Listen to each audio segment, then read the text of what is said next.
This question comes from Josh in Sacramento, who wonders, what would happen if every person on the planet were handed $1 million? Excellent question, Josh. But before we blast off into financial hyperspace, let's buckle up and explore what might happen to the world if suddenly everyone became wealthy. We'll begin at the point of distribution. Picture this. At exactly 8 a.m. GMT, every single person from a baby in Oklahoma to an elderly woman in Nepal receives $1 million.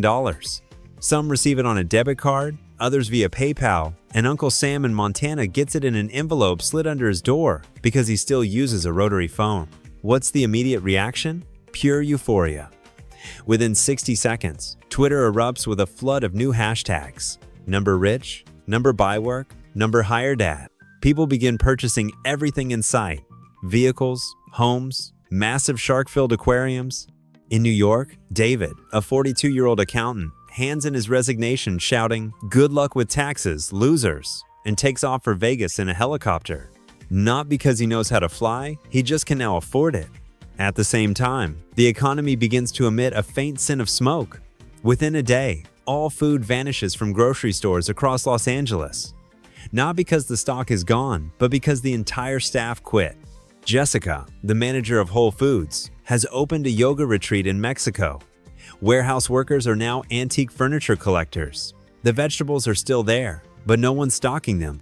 Customers toss gold coins at the registers, which are now run by TikTok holograms. By the second week, inflation morphs into its final stage. A financial Viking ship with oars crafted from worthless bills. A loaf of bread? $12,000. A cab ride? 58 grand. A haircut? Only through bartering. One sack of rice and a pair of tires. People start charging their phones with luxury watches and gourmet cheese. Someone even trades a coffee table for a crate of Pepsi, because Pepsi is now considered a valid currency. By the third month, something unexpected happens. A new global hierarchy forms. Folks like Sarah from Wisconsin, who never stopped milking Cowsare, suddenly treated like nobility. They're admired, handsomely compensated, and asked to speak at TED Talks. Sarah shares, "My key to success? Don't blow your million on 200 pairs of sneakers in a week." Meanwhile, politicians are spiraling. How do we handle cash that no longer holds value? Who determines corn prices if half the population is growing it in exchange for Wi-Fi? In Dallas, city officials propose resetting everything, but instead of protests, people throw a market day where they trade socks for bananas and gasoline. 6 months in, the world resembles an advanced version of Monopoly, where players forgot the rules but keep rolling the dice. Then comes clarity. Wealth doesn't come from money. It comes from what you can do.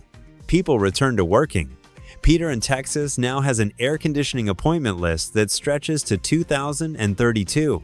A cashier in Arizona who used to stash her wages inside a teapot now gives lectures to MBA students on how not to go insane from sudden riches. So Josh, if tomorrow someone hands you $1 million, don't be too quick to splurge. A few weeks from now, it might only get you a bottle of ketchup and a chat with a former electrician who now teaches spiritual alignment in Bali. Thank you to everyone who clicked the like button and subscribed to the channel. We're looking forward to your questions in the comments, and we'll see you in the next video.